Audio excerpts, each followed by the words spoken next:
So as James just said, I'm going to be reporting today on a project to survey the current state of web archiving as it relates to international and area studies. In this pilot stage, focusing primarily on Latin America and the Caribbean.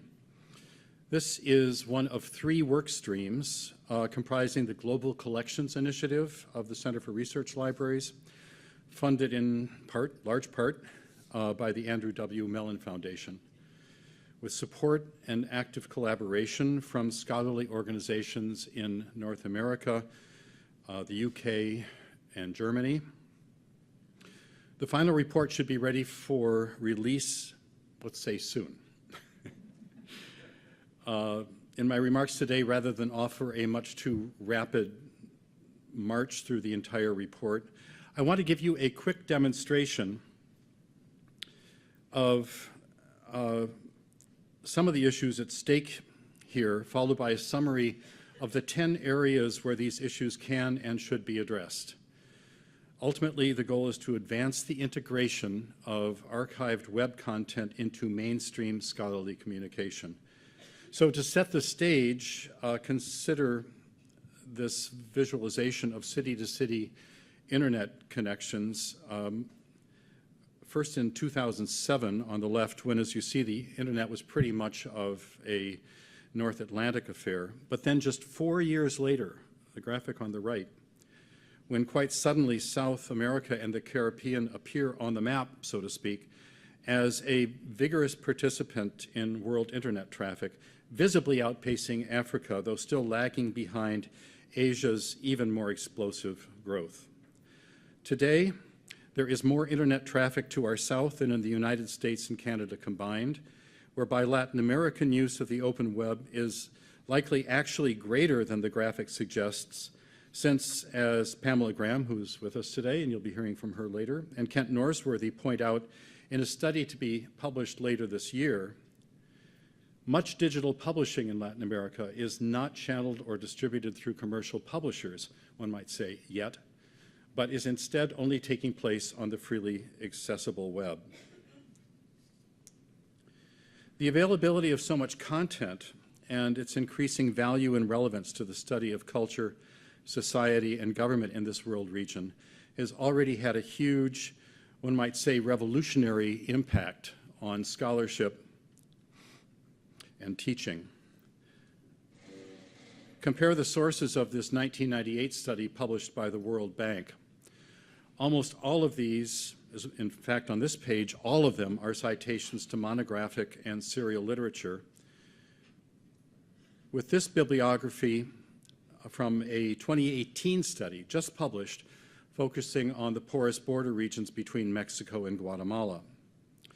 Even after making allowances for the vast differences in type and methodologies between these two studies, it's still striking how much weight content on the open web has acquired almost overnight in Latin America and Caribbean-focused scholarship. If you now look at the titles of these online sources, you will find many of them are recent startups. The right-leaning Pan Am Post began publication in 2013, and especially because the investment of resources behind web publishing is not anywhere as great as the so-called legacy media require. These sources can be shut down just as quickly as they appear and be gone then forever. And yet citations in scholarly journals and monographs still treat them as if they were just as permanent and immutable as the more traditional, commercially available library archived scholarly materials. So part of the study was to analyze the adequacy of current citation practices for open web resources in recent scholarly monographs. Let's return for a moment to Rebecca Galemba's 2018 monograph, Contraband Corridor, from Stanford University Press. We looked at all 120 links to open web content in this book. Several of them, as you can see, were already marked in the bibliography as no longer available, probably based on discoveries made in the last minute before the book went to press. A reminder, this is a 2018 imprint. This points to a practice with results regrettable for both author and reader, since citing original URLs makes it either impossible or at best just very inconvenient to follow up on an author's arguments, either constructively or critically. But this is exactly what I haven't looked at them all, but many prominent style guides recommend authors do things like this. For example, here the MLA Handbook from 2016 refers to footnoted URLs explicitly as clutter, rather than an essential part of scholarly documentation. Then follows this very strange characterization of the role of a citation to a potentially no longer existing source as useful anyway. In archivist terms, this original URL is provenance, but not location. As if it were somehow better to footnote a leaflet in a scholarly work as having been found in an East Berlin alley in 1989, rather than stating where it is archived at UC Berkeley today. Worse yet, giving the original URL is deceptive, because a document might still be there, but it could be an altered version of the original, or a different document altogether. The shocking thing is that 20 years after the Internet Archive and various national libraries began preserving the live web, and 15 years after major web archiving programs began at North American universities, the MLA Handbook, for one, still betrays no awareness of the existence of archival web content, nor can it therefore give any advice on what to do with it. Its published advice is a recommendation to depart from an author's responsibility to a reader to research and document his or her sources. As Jill Lepore expressed it in a widely read New Yorker article 3 years ago, the footnote, a landmark in the history of civilization, took centuries to invent and to spread. It has taken mere years nearly to destroy. The Chicago Manual of Style, 17th edition, released just last fall, has slightly better advice, but contains no recommendation to cite an archived copy as the source or even as a secondary backup citation. And note that there are many important archives out there that are not the Internet Archive, which is specifically referred to by the Chicago Manual of Style. Finding archived content is not necessarily a cakewalk for a reader. Just like locating an original of Luther's 95 Theses may require some research, a service an author quoting from it usually performs from his or her reader, rather than suggesting a visit to Wittenberg Castle to see if they are still nailed to the church door. So let's return to the sample of 17 of the 120 links to open web content in Contraband Corridor, for the pain is only just beginning. 2 of them, highlighted here, link to a domain called sipamericas.org, which from the author's text we know belongs to the Mexico office of the Washington-based Center for International Policy.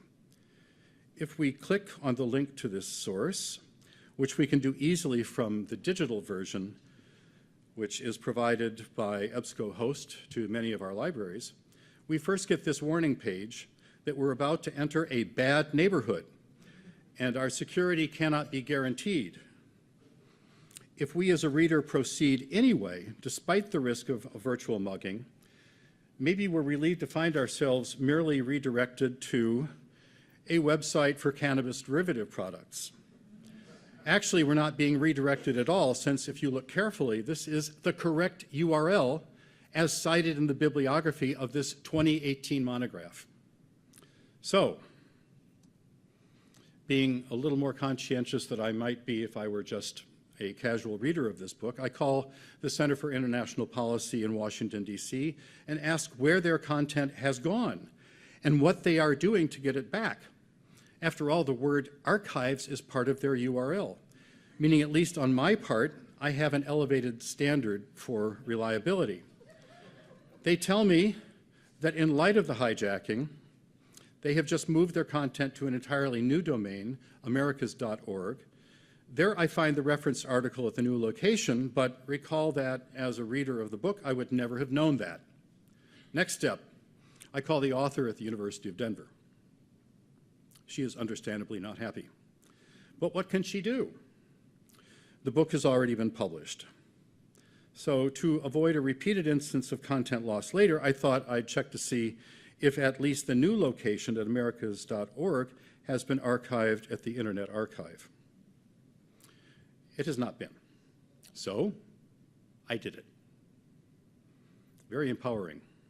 Using the remarkably easy Save Page Now feature of the Wayback Machine, with an archival URL as the hoped-for outcome, and sure enough, there it is, a beautifully archived page with an archival URL that encodes the original live web URL and the exact date and time of the crawl as of February 10th, 2018. And I did that as a technological ignoramus. You can do it too, and so can anyone. But above all, so can authors, so can students, so that they can avoid the fate of the author as well as the readers of Contraband Corridor. A footnote to the story is that when I went back to the page, the live page in early May, the content had disappeared once again. But by now we had a solidly archived page to turn to. So now it's preach time. In light of all of this pain that we have seen inflicted on readers, also on authors, starting with the effective disappearance of important argument corroborating content, the exposure to dangerous internet neighborhoods, sleazy offers of barely legal drug derivatives, the potential theft of personal information, etc., etc., why not just cite the stable archived URL in the first place? And if there isn't one, why not? As an author, just make one. It could save readers inconvenience and authors embarrassment. And why aren't style manuals? Why aren't publishers? Why aren't we as librarians and archivists giving this advice to our communities?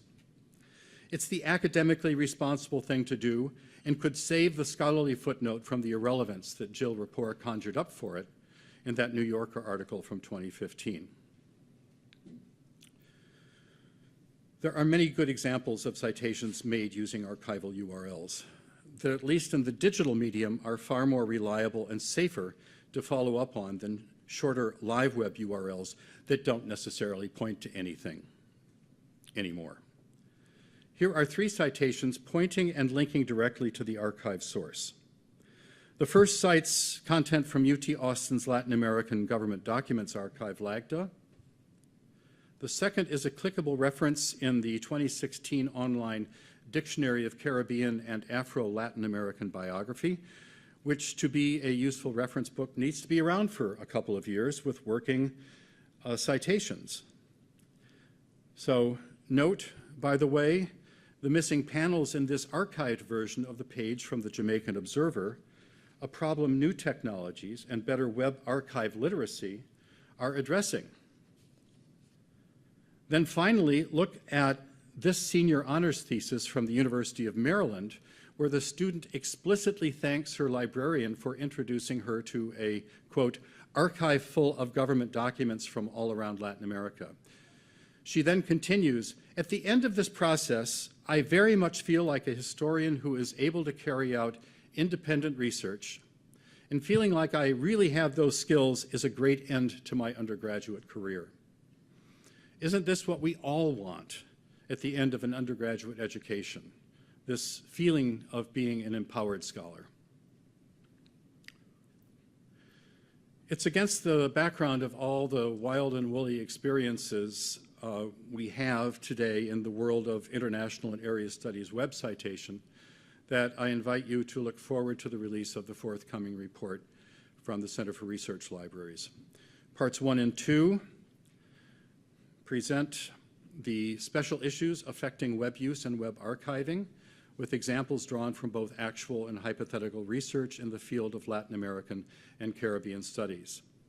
In Part 3, we look closely at 3 well-established web archiving programs: the Library of Congress's web archiving program, the Human Rights Web Archive at Columbia, And finally, LAGDA and the Human Rights Documentation Initiative at the University of Texas, Austin. Part 4 of the report is especially important because there we attempt to measure, or at least document, use of these archives in formal scholarship. Also just views, looking not only at data from Google Analytics, but also the Adobe Marketing Cloud, which is used at the Library of Congress. Also at the frequency of actual citations to web archives gathered from Google Scholar, Google Books, dissertation abstracts, and other searchable omnibus databases of published scholarship. Working with the Internet Archive, we are hoping for a breakthrough here, but that could still be a long way off. I actually texted Lori Donovan at the Internet Archive this morning because she's been working with the Open Wayback Machine people, and I said, so, is there a last-minute dispatch from San Francisco that I could include in my remarks today? She says, no, I'm working on it. The problem has to do with the fact that most archive-it content is also loaded into the public Internet Archive, but these URLs are not explicitly traceable to archive-it partners. It's in the metadata, so potentially it's there to be exploited, but just using Open Wayback Machine content, archived web content, you don't know necessarily who collected this information. And as you can imagine, this is very important information for those with existing web archival programs, to prove the scholarly importance of what you do to your institutions and also to potential funders. Also, it's just interesting to know what's popular and what isn't. Finally, in Part 5, we offer recommendations in 10 specific areas covering web archiving issues spread across the entire supply chain of scholarly information. Many of these, by the way, leveraging new technologies and insights, some less than a year old. We talk first about greater institutional collaboration, bringing together collections, curatorial skills, and technical expertise, which may not always be collected and available in one single place, but can be spread between different institutions. You'll recall my question to Virginia Steele earlier today. UCLA, Harvard Law School, and the California Digital Libraries are working now on a collaboration tool for web archiving called Cobweb. It looks very promising, and I think we'll be hearing more about it. Second, we describe post-custodial collaboration with archiving partners abroad, transforming what has historically been an extractive post-colonial industry, namely shipping archives from the developing to the developed world, transforming that into a partnership of parity and equal exchange. So I'm going to say about it because Melissa Guy will be discussing the post-custodial paradigm as practiced at the University of Texas during the next presentation. Third, we talk about the importance of, I apologize for this word, I hope none of you ever use it, desiloization. If you can say disintermediation, you can say desiloization. Or what did we hear earlier today? There was also a very long term. I wrote it down because I want to use it. So desiloization brings in expertise from across not only the library and archival community at your institution, but also from faculty, making this new scholarly resource, web archives, you might say non-exceptional as an information resource in the academic community. Vitally important is also metadata standardization, or at least compatibility via crosswalks, linking different metadata standards. Here we discuss the work of the OCLC Web Archiving Metadata Working Group, WAM, the H is silent, chaired by Jackie Dooley and Kate Bowers, whose extensive report was released just 2 months ago. Then, as we have seen in this presentation, there is much to be done to improve citation standards and tools including popular citation software like EndNote, Zotero, Mendeley, which today do not distinguish between live web and past past web reference types, which actually should be quite different. As for citation standards, we take a look across the pond at the University of Heidelberg in Germany, where use of the Docs Area Studies Web Archive as a citation repository is now a requirement for students and scholars in that field. An exciting domain of technology development and scholar as well as student empowerment, as we have seen, is self-archiving. So we discussed the Internet Archive's initiatives in this area along with new products like Rhizome's web recorder, recently the beneficiary of a $1 million development grant from the Mellon Foundation. Something near and dear to the Center for Research Libraries' heart, and it does have one that beats actively, should be the need for standards and credibility enhancement of web archiving projects. Scholars, and this includes data miners, need to know how, by whom, and measured against what criteria archives have been compiled and scoped, how secure they are, their metadata standards, and other formal parameters. Recently published work, again across the pond, by the Digital Curation Center in the UK, proposes tools and methodologies for repository audit, assessment, and certification that are worthy of serious consideration as the web archiving community is taking giant steps to gain admission to mainstream archival and scholarly practice. Crucial is also the outreach to scholarly journal and monograph publishers, professional associations, and funding bodies, so that we are empowered to carry our message out beyond the confines of the library and archival communities. Ramping up outreach on campus through public services is also essential and potentially effective, as the example from the University of Maryland shows. In a 2015 article, Megan Ankerson of the University of Michigan introduces a competence she calls digital archive literacy, which is a real skill, a teachable skill, and could prevent students and scholars from running for the exits the first time they hit an ad for cannabis oil when they were expecting to find a piece of serious scholarship or analysis. And finally, we look at discovering and promoting opportunities for whole collection analysis and data mining, exploiting the vast archival collections we are now accumulating, comparable to what the University of Chicago did decades ago with Artful and Philologic, or the way Google's Ngram viewer leverages the Google Books database, and how researchers, including Ian Milligan in Canada, Matthew Jockers at the University of Nebraska, and the staff of Archive at Research Services are pioneering new forms of archive data exploitation across North America and Europe. In closing, it's not about technology anymore. That's marching along happily and very quickly. It's more about work cultures, about advocacy for responsible archival citation practice, and ultimately about effectively managing the global resources supply chain as information. Remember that the best way to drive use to archived web content is to require it. And I believe, and this presentation was intended to show you, that we are at a point where we can just about demand that. Thank you very much.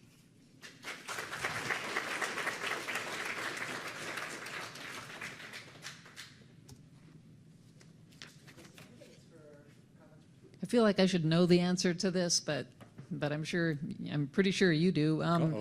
When it comes, more and more people are using PDFs, and when I'm on the web just finding a PDF, it doesn't really open up in the browser. There's not a URL I can grab and archive so easily, but more and more that's kind of the format that people are working with. And what's the best way to get a PDF into the Internet Archive? Right. I know, actually, I heard from our friends at Columbia, Alex Thurman, that I think, Pamela, you just uploaded tens of thousands of PDFs. I don't know if they have item descriptions, but increasingly technology is solving the problem of media formats that are difficult to crawl or that have to be dealt with as independent documents as well as being part of a web page. This problem is just like with live video streams and things like that. This is being addressed now. I don't have an answer for that. there's no one out there who does not agree that it's not a high priority. Bernie? Thanks. Given the number of institutions that are making use of Archive-It and the Internet Archive, do you think that's putting a lot of eggs in one basket? And how sturdy is that basket? That's an excellent point. Just generally in the history of technology, you want to avoid a sole solution, a single solution. There are, I think in the 2016 NDSA study, 87% of responding institutions with web archives, 87% partnered with the Internet Archive.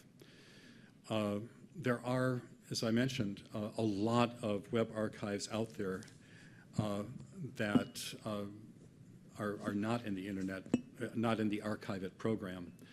And a lot of these in Europe especially. And of course, the Internet Archive crawls everything anyway. And even if you're not an Archive-It participant, odds are not bad that they will pick things up. I think the solution is down the road to come up with some kind of not official indexing scheme to web archives and their content, but some form of indexing that will allow content. For example, at the Docs Archive, which is becoming a very large area studies archive at the University of Heidelberg, how are we to know what's in that? So something needs to be done to create a discoverability solution for archives all over the place. It is kind of unsettling that the Internet Archive is all in that one building in San Francisco. I don't know how many feet away from the San Andreas Fault. Well, they're replicated in different parts of the world. Well, then that's great. Yeah. And I think they're doing an awful lot to leverage their data in a good way. For example, updating dead internet links in Wikipedia. I think they've done, 750,000. I've lost all sense of scale for these activities. And so I don't think there's any need or any hope to bypass them.